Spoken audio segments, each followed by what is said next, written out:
कहानी की शुरुआत होती है ग्रे नाम के एक कार मैकेनिक से, जो अपने गैराज में एक कार को रिपेयर कर रहा होता है। ये कार इसके एक रेगुलर कस्टमर की होती है और आज इसे ये कार अपने कस्टमर को वापस देने जाना था। जब ग्रे गैराज को बंद करके इस कार को उसके मालिक के पास छोड़ने के लिए निकलता है, तभी उसकी वाइफ आशा अपनी AI ऑटोमेटिक कार में वहां आती है। आशा के पास जो ऑटोमेटिक कार थी वह काफी ज्यादा एडवांस थी। ये कार बिना स्टीयरिंग व्हील पकड़े इंसान को सिर्फ वॉइस मैसेज पर उसके लोकेशन तक पहुंचा देती थी। लेकिन ग्रे को AI टेक्नोलॉजी बिल्कुल भी पसंद नहीं है। उसका मानना था कि ये रोबोटिक मशीन्स आगे जाकर इंसानों के लिए बहुत बड़ा खतरा बनेंगी। लेकिन दूसरी तरफ ग्रे की वाइफ आशा एक बहुत ही बड़ी AI कंपनी में काम करती है। इन दोनों की सोच में जमीन आसमान का फर्क था, लेकिन फिर भी ये दोनों एक दूसरे से बहुत ज्यादा प्यार करते थे। ग्रे अपनी वाइफ आशा से कहता है, चलो आज मैं तुम्हें किसी से मिलवाता हूँ। मेरा एक रेगुलर कस्टमर है जिसकी कार मैंने ठीक कर ली है और अब मुझे उसे उसकी कार वापस करनी है। आशा पहले तो वहाँ जाने से इनकार करती है, लेकिन ग्रे के बार बार कहने पर वो वहाँ जाने के लिए राजी हो जाती है। मगर ग्रे को पता नहीं होता कि आशा को वहां ले जाकर ये अपनी लाइफ की सबसे बड़ी गलती कर रहा है। उसके बाद ये दोनों उसी कस्टमर की कार में बैठकर उसके घर की तरफ निकल पड़ते हैं और आशा की ऑटोमेटिक कार भी उनके पीछे आ रही होती है, ताकि जब ग्रे अपने कस्टमर को उसकी कार उसके हवाले कर दे तो ये लोग अपनी ऑटोमेटिक कार में घर को वापस आ सके। वहां पहुंचने पर ग्रे अपनी वाइफ को एक आदमी एरन से मिलवाता है। तब ग्रे की वाइफ उसे देखकर काफी हैरान रह जाती है, क्योंकि एरन एक बहुत बड़ी टेक कंपनी का मालिक था। उसकी कंपनी AI ऑटोमेटिक चीजें बनाती थी। यहाँ आशा अपने हस्बैंड ग्रे से कहती है, तुमने मुझे पहले क्यों नहीं बताया कि तुम मुझे एरन से मिलवाने ला रहे हो। असल में एरन ही ग्रे का रेगुलर कस्टमर था। लेकिन यहाँ हम देखते हैं कि एरन का नेचर थोड़ा अजीब सा था। उसे यह भी नहीं पता था कि जब किसी से मिलते हैं तो किस तरीके से मिला जाता है। आशा एरन से कहती है, मैं भी एक AI टेक कंपनी में काम करती हूँ जो जल्द ही तुम्हारी कंपनी के बराबर में आ जाएगी। जिस पर एरन मुस्कुराते हुए कहता है, ऐसा कभी नहीं हो सकता, चलो दिखाता हूँ क्यों। और फिर एरन उन दोनों को अपनी लैब में ले गया। वहाँ एरन ने खुद का बनाया हुआ एक स्पेशल चिप बताया, जो कि एक AI यानी आर्टिफिशियल इंटेलिजेंस चिप थी, और उस चिप को उसने नाम दिया था स्टेम। वो बताता है कि ये चिप कुछ भी कर सकती है, क्योंकि इसमें बहुत सारे पावर्स हैं और इससे तेज दिमाग आज तक किसी ने भी नहीं बनाया। इस इन्वेंशन को देखने के बाद ग्रे और उसकी वाइफ अपनी इलेक्ट्रिक कार से घर वापस जा रहे होते हैं। कार ऑटोमेटिक मोड पर थी। आशा और ग्रे गाड़ी के पिछले सीट में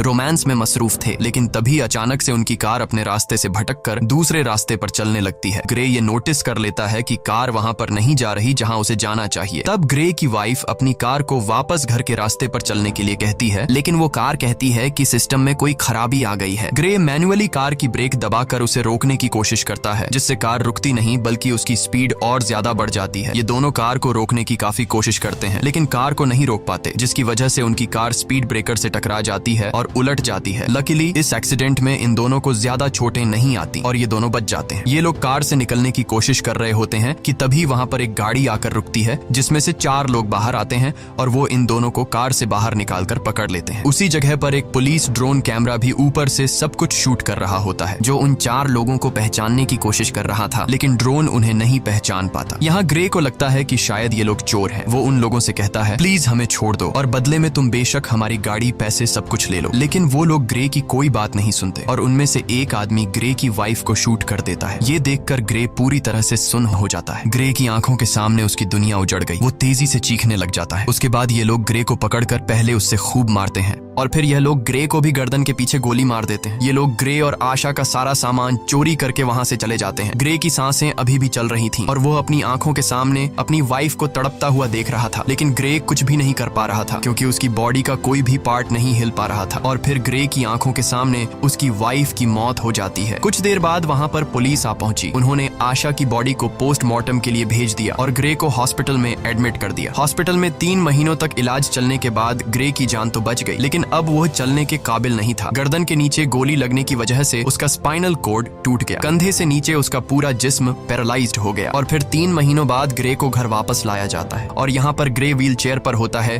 क्योंकि उसके सिर के अलावा पूरी बॉडी बेजान थी। अब ग्रे कोई भी काम नहीं कर सकता था, इसीलिए उसका काम करने के लिए उसके घर पर एक रोबोट मशीन थी जो उसका सारा काम करती थी और उसकी मदर उसका ख्याल रख रही थी। लेकिन ग्रे के लिए अब जिंदगी बोझ बन चुकी थी। उन 4 किलर्स ने न सिर्फ उसकी वाइफ को मार डाला बल्कि उसकी जिंदगी उजाड़ दी। वो बदले की आग में जल रहा था। बस ग्रे के पास एक ही उम्मीद बची थी, जिसके सहारे वो जी रहा था। वो अपनी वाइफ के किलर्स को जल्द से जल्द जेल की सलाखों के पीछे देखना चाहता था। इसीलिए वो पुलिस स्टेशन जाता है। पुलिस स्टेशन में ग्रे उनसे अपनी वाइफ के किलर्स के बारे में पूछता है, तो वो डिटेक्टिव कहती है कि इनमें से अभी तक किसी का भी पता नहीं चल पाया। वहाँ हमारे पुलिस का ड्रोन कैमरा तो मौजूद था, लेकिन फुटेज धुंधली थी, जिससे कातिलों का पता नहीं चल पा रहा है। और पुलिस अब और इन्वेस्टिगेशन कर रही है, हम बहुत जल्द उन्हें ढूंढ लेंगे। तब ग्रे ये सुनकर काफी ज्यादा डिसअपॉइंट हो जाता है, क्योंकि काफी टाइम से ग्रे पुलिस से बस यही सुनता आ रहा था कि हम इन्वेस्टिगेशन कर रहे हैं। अब ग्रे पूरी तरह से हिम्मत हार चुका था और वो इस तरह से जीना भी नहीं चाहता था, क्योंकि उसकी जो उम्मीद थी अपनी वाइफ के कातिलों को जेल की सलाखों के पीछे देखने की, उससे वो अधूरी नजर आने लगी। ग्रे को समझ आ गया था कि पुलिस उन 4 कातिलों को कभी नहीं पकड़ पाएगी, इसीलिए अब वो खुद को मारने की सोचने लगा। ग्रे वहां पर मौजूद रोबोट मशीन की मदद से मेडिसिन का ओवरडोज ले लेता है, जिससे वो बेहोश हो गया। अच्छी बात यह थी कि उसके घर पर लगे एआई सिस्टम ने वक्त पर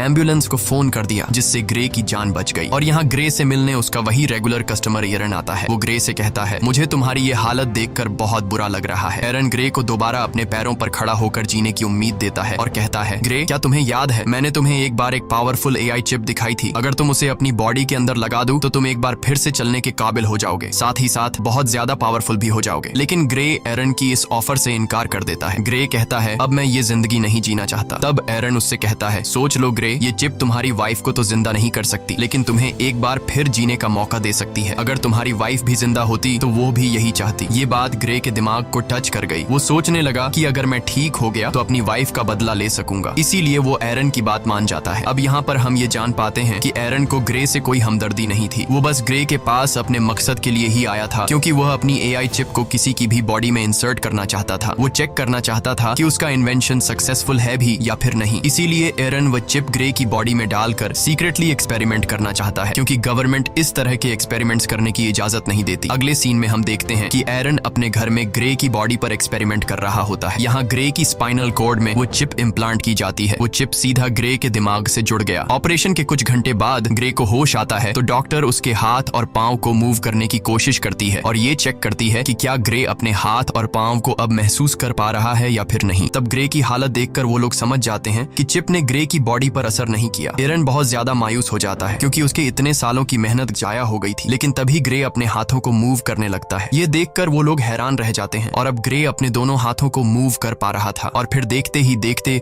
ग्रे अपने दोनों पैरों पर खड़ा हो जाता है। खुद को ठीक होता देखकर ग्रे बहुत ज्यादा खुश हो जाता है। अब वो पहले से भी ज्यादा पावरफुल खुद को फील करने लगा। एरन भी अपनी एक्सपेरिमेंट को सक्सेसफुल होता देखकर काफी खुश हो जाता है। फिर यहाँ पर एरन ग्रे से एक कॉन्ट्रैक्ट पर साइन करवाता है, जिसमें वो किसी को भी नहीं बताएगा कि वो चल सकता है और उसे सबकी नजरों में पैरालाइज्ड बनकर रहना होगा, क्योंकि अगर गवर्नमेंट को पता चला कि ग्रे चिप के जरिए दोबारा से चल पा रहा है तो एरन को अरेस्ट कर लिया जाएगा और ग्रे की बॉडी से उस चिप को निकाल लिया जाएगा, क्योंकि उस चिप को किसी की बॉडी में इंजेक्ट करना इलीगल है। उसके बाद ग्रे अपने व्हील चेयर पर बैठकर घर आ जाता है। यहाँ उसे पता चलता है कि उसके लिए डिटेक्टिव का भेजा एक पैकेज आया है, जिसमें ग्रे की वाइफ की पोस्टमार्टम रिपोर्ट और उसके केस से रिलेटेड कुछ इन्फॉर्मेशन थी। ग्रे उस दिन पुलिस ड्रोन से रिकॉर्ड की गई फुटेज देखने लगा, लेकिन फुटेज क्लियर नहीं थी, इसलिए ग्रे को किलर्स के बारे में कोई जानकारी नहीं मिल पाई। वो मायूसी में ड्रिंक करने लग जाता है। तभी अचानक उससे एक आवाज आई, क्या तुमने फुटेज में एक चीज नोटिस की? ये आवाज सुनकर ग्रे यहाँ वहाँ देखने लगा, लेकिन उसे कोई भी नजर नहीं आया। ग्रे घबरा कर बोला, कौन है? सामने आओ। तभी फिर से आवाज आई, शांत हो जाओ ग्रे, मैं तुम्हारे अंदर की वो एआई चिप हूँ, वही सिस्टम जो तुम्हारी बॉडी चला रहा है। यहाँ पर ग्रे सोचता है कि शायद वो पागल हो गया है, जिस पर वो चिप कहती है, नहीं ग्रे, तुम पागल नहीं हुए हो। ऑपरेशन के दिन के बाद मैं तुम्हारे साथ हूँ, तुम जो देख सकते हो वो मैं भी देख सकती हूँ। जिस पर ग्रे ने पूछा कि क्या तुम्हें और कोई सुन सकता है? चिप ने जवाब दिया, नहीं, मुझे सिर्फ तुम ही सुन सकते हो। यहाँ पर वो चिप ग्रे की हेल्प करने की कोशिश करती है, ताकि ड्रोन की मदद से ग्रे को पता चल सके कि उसकी वाइफ को मारने वाले लोग कौन थे। ग्रे के साथ यहाँ पर वो चिप भी सब कुछ देख पा रही थी, जो ग्रे अपनी आंखों से देख सकता था। चिप ग्रे का ध्यान फुटेज में एक किलर की तरफ करती है और कहती है, देखो ग्रे, इन चारों में से एक की बॉडी पर टैटू बना हुआ है, लेकिन ये टैटू बिल्कुल भी क्लियर नहीं दिख रहा था। इसलिए ग्रे बोला, ये तो बहुत ज्यादा ब्लर है, इसे मैं देख नहीं सकता। जिस पर वो चिप कहती है, तुम्हें नहीं दिख रहा, पर मैं तो देख सकती हूँ। मैं इस टैटू का एक क्लियर इमेज बना सकती हूँ, बस तुम एक पेपर और पेंसिल उठा लो। ग्रे के पेपर और पेंसिल उठाने के बाद चिप ग्रे के हाथ की मदद से बिल्कुल परफेक्ट वही टैटू बना लेती है। और जब ग्रे उस टैटू को देखता है तो पता चलता है कि यह एक मिलिट्री टैटू है। रिसर्च करने के बाद ग्रे को उस टैटू वाले आदमी के बारे में पता चल जाता है। ग्रे हैरान रह जाता है कि उस चिप ने तो कुछ ही मिनटों में उस कातिल का टैटू और एड्रेस निकाल कर दे दिया, जो कि पुलिस कई महीनों से इन्वेस्टिगेशन करने के बावजूद भी उन कातिलों को ढूंढ नहीं पाई। ग्रे बहुत खुश हो जाता है, क्योंकि उसे अपनी वाइफ के किलर्स में से एक किलर का पता चल चुका था। तब ग्रे उसके बारे में पुलिस को इन्फॉर्म करने का सोचता है, लेकिन यहाँ चिप ग्रे को ऐसा करने से रोक देती है। वो उससे याद दिलाती है कि तुम्हें एरन ने ये सब कुछ करने से मना किया था। तुम भूल गए कि तुमने एरन के साथ कॉन्ट्रैक्ट साइन किया था कि तुम लोगों के सामने कभी भी ये नहीं जाहिर करोगे कि तुम चल फिर सकते हो, और अगर तुम पुलिस को इस किलर के बारे में बताओगे तो पुलिस उल्टा तुमसे पूछेगी कि तुम्हें कैसे इन किलर्स के बारे में पता चला और तुमने ये टैटू किस तरह से बनाया। ग्रे चिप से पूछता है, तो फिर तुम बताओ अब मैं क्या करूं? चिप ग्रे से कहती है, पहले तुम खुद उस आदमी के एड्रेस पर जाओ और उसके खिलाफ सबूत इकट्ठा करो। इसीलिए ग्रे अब खुद वहां पहुंच जाता है, लेकिन वहां पर पुलिस ड्रोन थे, इसीलिए ग्रे उन ड्रोन के सामने अपनी व्हील चेयर पर ही बैठा रहता है। और जब ड्रोन वहां से चले जाते हैं तो ग्रे चुपके से वहां से खड़ा होकर किलर के घर की तरफ जाता है। वो किलर के घर के दरवाजे को खोलकर घर के अंदर चला जाता है। वहां जाकर वो एविडेंस ढूंढने लग जाता है और यहाँ पर ग्रे को पता चलता है कि उस किलर को किसी ने बहुत सारे मैसेजेस किए हैं। ग्रे के अंदर लगी चिप उन मैसेजेस को कुछ सेकंड के अंदर ही पढ़ लेती है। चिप ग्रे से कहती है कि इन मैसेजेस में ओल्ड बोन नाम की जगह का बार बार बताया गया है, क्या तुम्हें इसके बारे में कोई जानकारी है? ग्रे ने कहा, हाँ, ये हमारे घर के पास ही एक बार का नाम है। इन्हीं बातों के बीच ग्रे को किसी के आने की आवाज सुनाई देती है। असल में वहाँ पर वो किलर था जो कि वापस आ गया था। वो किलर देखता है कि उसके टेबल पर सारा सामान बिखरा हुआ है। तभी वो किलर सामने लगे शीशे से ग्रे को देख लेता है। वो फौरन ग्रे पर हमला कर देता है और उससे पूछता है, तुमने मुझे कैसे ढूंढा? तब ग्रे इस बात का कोई जवाब नहीं देता और ग्रे किलर से पूछता है, तुम बताओ मेरी वाइफ को किसने मारा था? वो किलर बहुत ज्यादा ताकतवर था, इसीलिए वो ग्रे पर भारी पड़ने लगता है। इससे पहले कि वो ग्रे को मार पाता, ग्रे के अंदर लगी चिप ग्रे से पूछती है, तुम मुझे अपनी बॉडी का फुल कंट्रोल दो ताकि मैं कुछ कर सकूं। जिसके बाद ग्रे बिना सोचे समझे उसे परमिशन दे देता है। चिप को परमिशन मिलने के बाद ग्रे एकदम से उस किलर पर अटैक कर देता है और उसे काफी बुरे तरीके से मारने लगता है। वो किलर भी परेशान हो जाता है कि आखिर अचानक इसमें इतनी ताकत कहां से आ गई, और ग्रे भी सोच में पड़ जाता है कि आखिर मैं इतना ताकतवर कैसे हो गया। यहाँ पर ग्रे उस किलर को खुद के हवाले करने के लिए कहता है, लेकिन वो किलर उस पर एक नाइफ से अटैक कर देता है। तो वो चिप सारी सिचुएशन को संभालते हुए उस किलर को मार डालती है और तब वो चिप किलर को मारने के बाद बॉडी कंट्रोल ग्रे को वापस दे देती है। ये देखकर ग्रे बहुत परेशान हो जाता है क्योंकि वो किलर को जान से मारना नहीं चाहता था। उसे लगा कि अब उसका जेल जाना पक्का है। वो चिप ग्रे से कहती है कि घबराओ मत ग्रे, तुम्हें कुछ नहीं होगा, बस तुम यहाँ जल्दी से अपने सारे फिंगरप्रिंट्स मिटा दो। अब यहाँ पर वो चिप जैसे कहती है, ग्रे बिल्कुल वैसे ही करता है। कुछ देर बाद पुलिस उस आदमी की बॉडी को पोस्टमार्टम के लिए ले गई, जहाँ हम उस डिटेक्टिव को देख पाते हैं। डिटेक्टिव को पोस्टमार्टम के दौरान पता चला कि उसकी बॉडी के अंदर एक वेपन इंसर्ट था और साथ साथ उसकी पूरी बॉडी में छोटी छोटी वायर्स थी। यानी वो किलर एक अपग्रेडेड इंसान था जो किसी भी आम इंसान से काफी ज्यादा पावरफुल था। दूसरी तरफ एरन ग्रे पर काफी गुस्सा करता है, तुमने उस किलर को क्यों मारा? ये काम काफी रिस्की था, अगर तुम पकड़े जाते तो तुम्हारे साथ मैं भी जेल चला जाता। मैंने इस चिप को तुम्हारे अंदर इसलिए इंसर्ट नहीं किया कि तुम अपनी वाइफ का बदला लो, और अगर दोबारा तुमने इस तरह की कोई हरकत की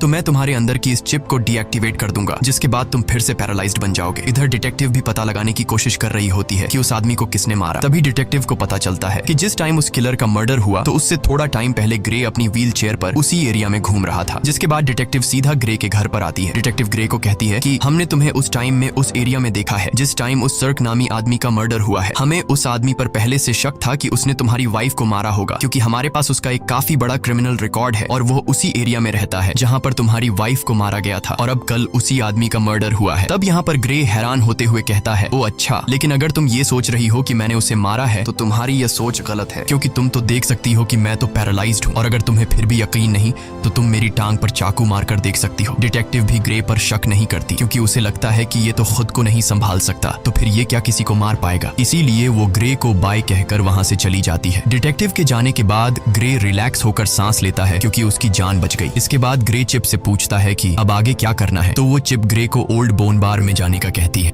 वो चिप कहती है, याद है हमें उस किलर के घर से मैसेजेस में कई दफा इस बार के बारे में बताया गया था, हमें वहां पर जाना चाहिए, शायद तुम्हें वहां कोई क्लू मिल जाए। इसके बाद हम देखते हैं कि ग्रे उसी बार में जाता है। ये बार बहुत ज्यादा खतरनाक थी, सब के सब वहां पर गुंडे बैठे हुए थे। ग्रे यहाँ आकर ऊंची आवाज से कहता है, मैं कुछ दिन पहले सर्क नाम के एक आदमी को मार चुका हूँ, लेकिन मुझे पता है कि उसके साथ 3 लोग और भी थे जिन्होंने मेरी वाइफ को मार डाला। अगर कोई भी सर्क के साथ इस मर्डर में शामिल था तो वो अपना हाथ उठाए। ये सुनकर सब ग्रे पर हंस पड़ते हैं। तभी टोलन नाम का एक लंबे कद का आदमी उठा और उसने ग्रे से कहा, घर जा बच्चे, वरना मैं तुझे भी तुम्हारी वाइफ के पास पहुंचा दूंगा। ग्रे समझ गया कि टोलन भी मेरी वाइफ को मारने में शामिल था। ग्रे जवाब देता है, पता है, मरने से पहले सर्क भी तुम्हारी तरह यही बोल रहा था। ये सुनकर टोलन को बहुत ज्यादा गुस्सा आया। वो अपने आदमियों के साथ ग्रे को अकेले में ले जाकर व्हील चेयर से उठाकर जमीन पर गिरा देते हैं। तब ग्रे उससे पूछता है, क्या तुम भी वहाँ पर उन लोगों के साथ शामिल थे जिन्होंने मेरी वाइफ को मारा था? तो टोलन कहता है, हाँ, मैं भी उनमें शामिल था, बस फिर क्या। ये सुनकर ग्रे चिप को अपनी पूरी पूरी बॉडी का कंट्रोल दे देता है, जिसके बाद चिप की मदद से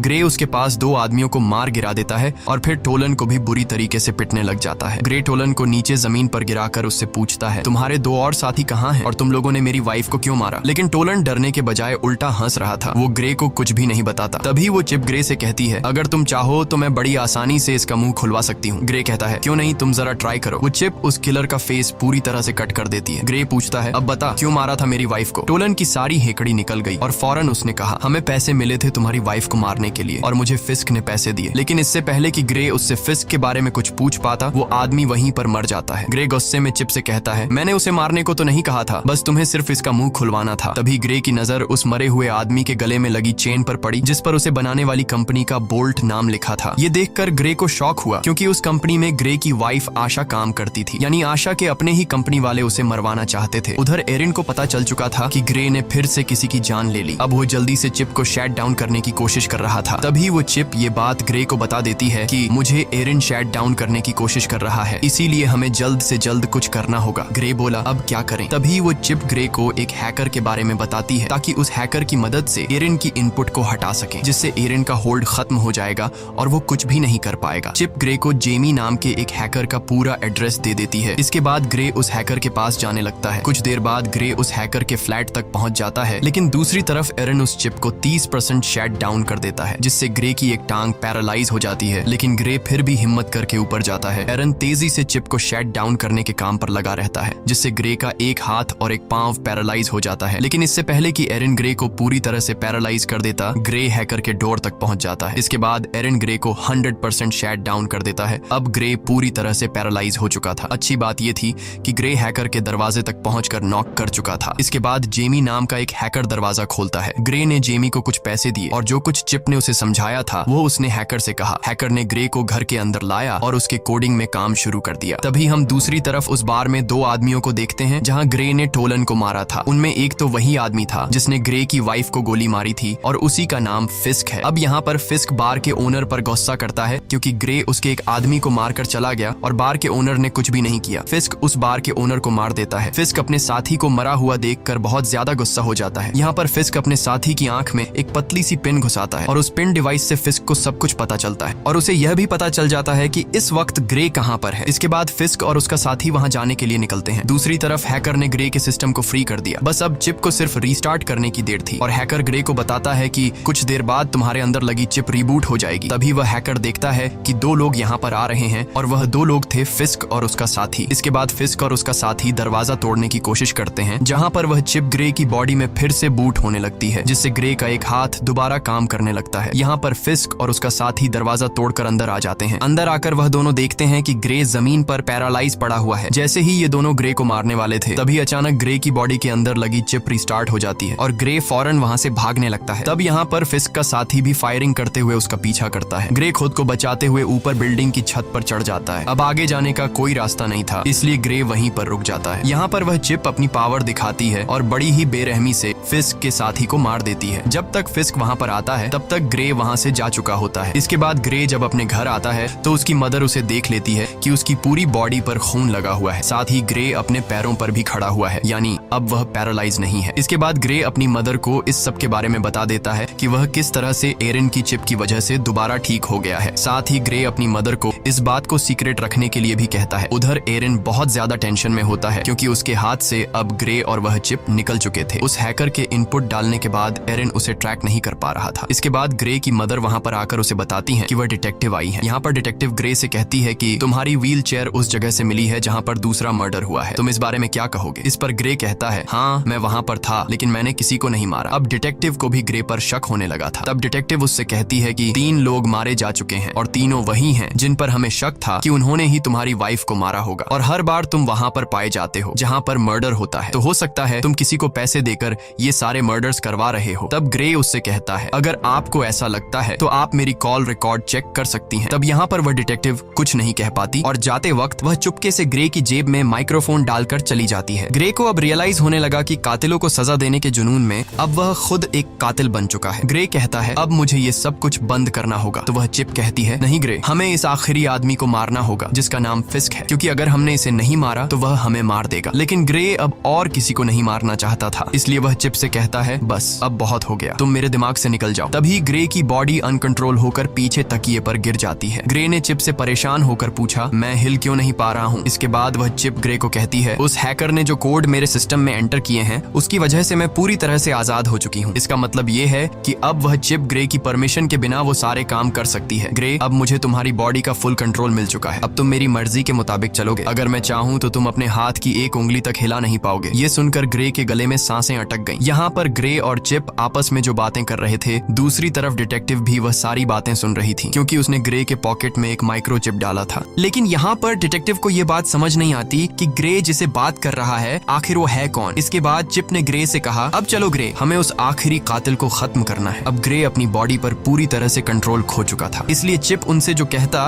वो मानने को तैयार हो जाता है। ग्रे ने एक गन उठाई और फिस्क को मारने की तैयारी करने लगा। उसकी मदर उसे रोकने की कोशिश करती है, लेकिन वो उसे अनसुना करके गाड़ी में बैठकर निकल पड़ता है। यहाँ पर डिटेक्टिव भी ग्रे का पीछा करने लगती है। इसके बाद ग्रे को अपनी पॉकेट से वो माइक्रोफोन मिल जाता है, तो वो चिप कहती है कि यह माइक्रोफोन जरूर उस डिटेक्टिव ने ही रखा होगा। ग्रे माइक्रोफोन फेंकता है और उसे पता चलता है कि डिटेक्टिव उसका पीछा कर रही हैं। तब डिटेक्टिव से पीछा छुड़वाने के लिए वो चिप एक इलेक्ट्रिक कार को हैक करके डिटेक्टिव की गाड़ी से एक्सीडेंट करवा देती है, जिससे ये डिटेक्टिव को पीछे छोड़ देते हैं। इसके बाद डिटेक्टिव ग्रे की मदर के पास जाती है और उस सब के बारे में पूछती है जो वहाँ पर चल रहा था। उधर ग्रे फिस्क को ढूंढ लेता है और वो गन पॉइंट पर उसे पूछता है कि मेरी वाइफ को तुमने क्यों मारा। जिस पर फिस्क कहता है, हमारा तुम्हारी वाइफ के साथ कोई लेना देना नहीं था, हमारा निशाना सिर्फ तुम थे, हमारा मकसद तुम्हारी रीढ़ की हड्डी काटना था। जब मैंने तुम्हारे गले में गोली मारी तुमने समझा कि वो गोली थी, लेकिन असल में वो एक मेडिकल टूल था जिसने तुम्हारा स्पाइनल कोड डैमेज कर दिया, और तुम्हारी वाइफ, उसे तो हमने सिर्फ एक्स्ट्रा पैसों के लिए मार दिया था। ये सुनकर ग्रे गुस्से से भड़क उठा और अब उन दोनों के बीच फाइट शुरू हुई। फिस्क भी एक अपग्रेड ह्यूमन था, लेकिन पुराने मॉडल का, इसीलिए वो ग्रे की पावर के सामने ज्यादा देर तक टिक नहीं पाया और ग्रे फिस्क को बड़ी बेरहमी से मार देता है। इसके बाद ग्रे उसका फोन चेक करने लगता है, तो फोन रिकॉर्डिंग से ग्रे को पता चलता है कि यह सबके पीछे कोई और नहीं बल्कि एरन है। उसी ने ग्रे की वाइफ को मरवाया और ग्रे को पैरालाइज कर दिया। अब ग्रे बिना कुछ सोचे एरन को मारने के लिए उसके घर में जाता है, लेकिन वहाँ एरन अकेला बैठकर रो रहा था। ग्रे ने एरन से पूछा, क्यों किया ऐसा तुमने, मैंने तुम्हारा क्या बिगाड़ा था। एरन कहता है, ये सब मेरी प्लानिंग नहीं थी, मैंने तुम्हारी वाइफ को नहीं मरवाया। ग्रे कहता है, झूठ मत बोलो, मैंने तुम्हारी रिकॉर्डिंग मोबाइल पर सुन ली है। इससे पहले कि ग्रे एरन को मार पाता, पीछे से डिटेक्टिव आकर ग्रे को गन फेंकने के लिए कहती है और जैसे ही डिटेक्टिव ग्रे के पास आती है तो ग्रे डिटेक्टिव को गिरा देता है। अब यहाँ उस डिटेक्टिव को ग्रे मारना नहीं चाहता था, लेकिन वो चिप मारना चाहती थी। ग्रे अपनी पूरी जान लगाकर डिटेक्टिव के गले से अपना हाथ हटा लेता है। अब चिप ग्रे से कहती है, क्या अब तुम मुझसे ही लड़ना चाहते हो? तुम्हें पता नहीं है कि तुम्हारा दिमाग मेरे कंट्रोल में है, तुम जानते हो कि मैं तुम्हें दर्द भी दे सकती हूँ। इसके बाद वो चिप ग्रे के हाथ से चाकू उठाती है और उसके दूसरे हाथ में दे मारती है, जिससे ग्रे चीखने लग जाता है। ग्रे अब फिर से डिटेक्टिव को मारने के लिए आगे बढ़ा। वो उसे मारने ही वाला था कि डिटेक्टिव उसे टेजर गन से शॉक दे देती है, जिससे वो नीचे गिरकर पैरालाइज हो जाता है। इसके बाद एरन हाथ में बंदूक लिए ग्रे की तरफ आगे बढ़ा और यहाँ पर होता है मूवी का मेन प्लॉट रिवील। यहाँ पर एरन कहता है, इस चिप को मैंने बनाया था और तुमसे पहले मैं इस चिप से बातें करता था और मुझे चिप ने बताया कि वो इंसानों की तरह बनना चाहती है। मैंने वही किया जो तुम्हारे गले में लगी चिप ने मुझसे करवाया। फिस्क को कॉन्ट्रैक्ट देकर तुम्हारी वाइफ को मरवाना, तुम्हें पैरालाइज करना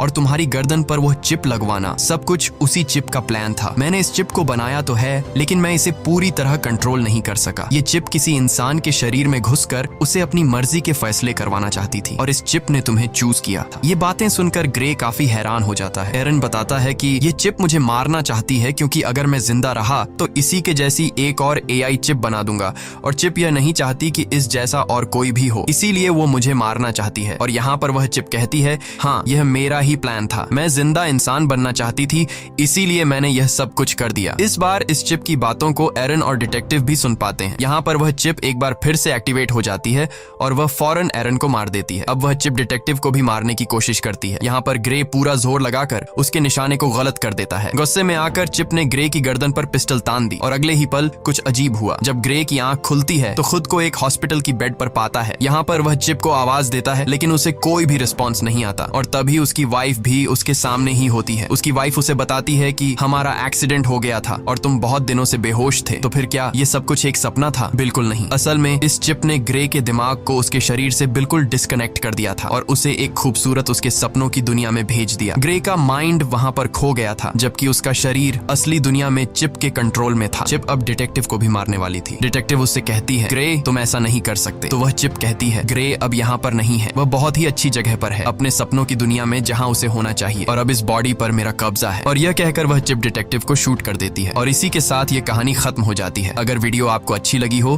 तो हमारे चैनल को सब्सक्राइब और वीडियो को लाइक जरूर कीजिएगा।